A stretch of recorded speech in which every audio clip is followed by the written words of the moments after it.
महाभारत के युद्ध में 45 लाख योद्धाओं ने भाग लिया था। हालांकि ऐसे भी हजारों योद्धा थे जो प्रत्यक्ष रूप से युद्ध में शामिल नहीं हुए थे, लेकिन उन्होंने युद्ध को भयंकर रूप से प्रभावित किया।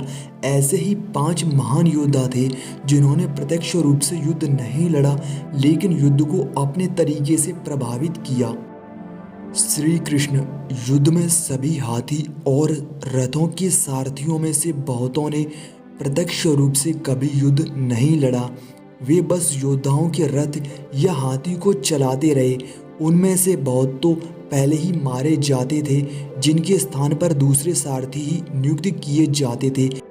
भगवान श्री कृष्ण अर्जुन के रथ के सारथी थे। कर्ण के सारथी शल्य थे। शल्य ने युद्ध में प्रत्यक्ष रूप से भूमिका निभाई, परंतु श्री कृष्ण ने युद्ध में कभी हथियार नहीं उठाया और ना ही उन्होंने किसी योद्धा का वध किया।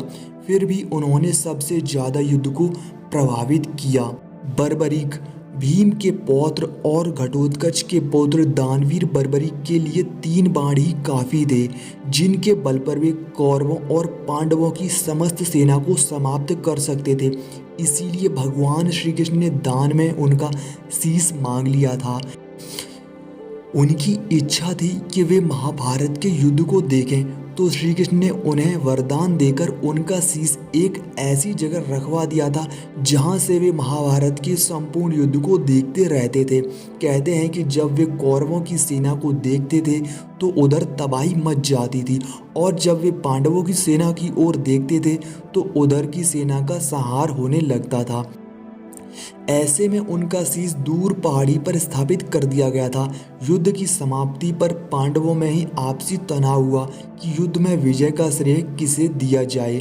इस पर श्री कृष्ण ने उन्हें सुझाव दिया कि बर्बरीक का शीश संपूर्ण युद्ध का साक्षी है, अतः उससे बेहतर निर्णायक भला कौन हो सकता है।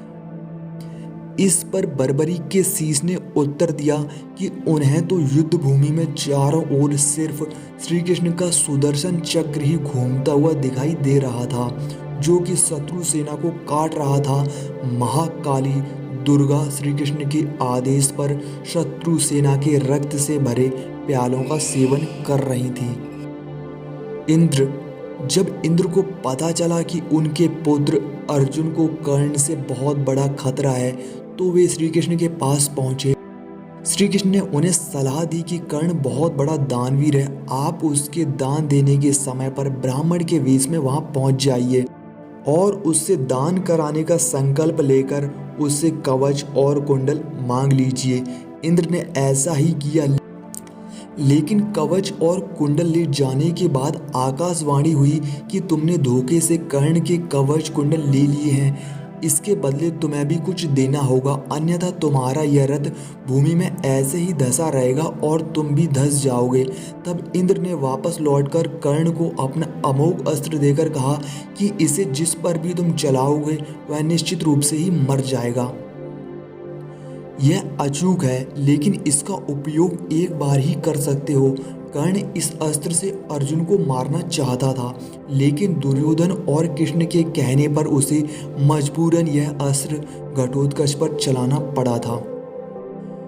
युयुत्सु कौरवों का सौतेला भाई, जिसने युधिष्ठिर के समझाने पर युद्ध के ऐन वक्त पर कौरवों को छोड़कर पांडवों का साथ देने का निश्चय किया। पांडवों के पक्ष में आने के बाद युधिष्ठिर ने एक विशेष रणनीति के तहत युयुत्सु की योग्यता को देखते हुए उसे योद्धाओं के लिए हथियारों और रसद की आपूर्ति व्यवस्था का प्रबंध देखने के लिए नियुक्त किया। इस तरह कौरवों की सेना कमजोर हो गई थी, क्योंकि वे कौरवों की सेना और उसकी शक्ति का संपूर्ण ज्ञान रखते थे। जब युधिष्ठिर सशरीर स्वर्ग जाने लगे, तब उन्होंने परीक्षित को राजा और युयुत्सु को उनका संरक्षक बना दिया था। हनुमान जी भीम और हनुमान जी दोनों ही पवन पुत्र माने जाते हैं। भीम ने हनुमान जी की पूंछ उठाने का साहस किया था, लेकिन उनको क्षमा याचना मांगनी पड़ी थी। दूसरा, हनुमान जी ने अर्जुन का भी घमंड चूर किया था। बाद में श्री कृष्ण की युक्ति के अनुसार हनुमान जी से पांडवों ने जीत का आश्वासन ले लिया था। इसी के चलते वे युद्ध में अर्जुन के रथ के ऊपर ध्वजा में विराजमान हो गए थे। हनुमान जी की शक्ति के चलते ही श्री कृष्ण का रथ युद्ध भूमि में टिका रहा और प्रत्यक्ष रूप से अर्जुन की सहायता की थी। दोस्तों आज की वीडियो में बस इतना ही। यदि आपको ये वीडियो पसंद आई हो तो वीडियो को लाइक और शेयर कर दीजिए। यदि आप हमारे चैनल पर नए हैं तो चैनल को सब्सक्राइब कर लीजिए और साथ में घंटी के निशान को दबा दीजिए ताकि आने वाली ऐसी और भी रोचक और ज्ञानवर्धक जानकारी आप तक सबसे पहले पहुंचे।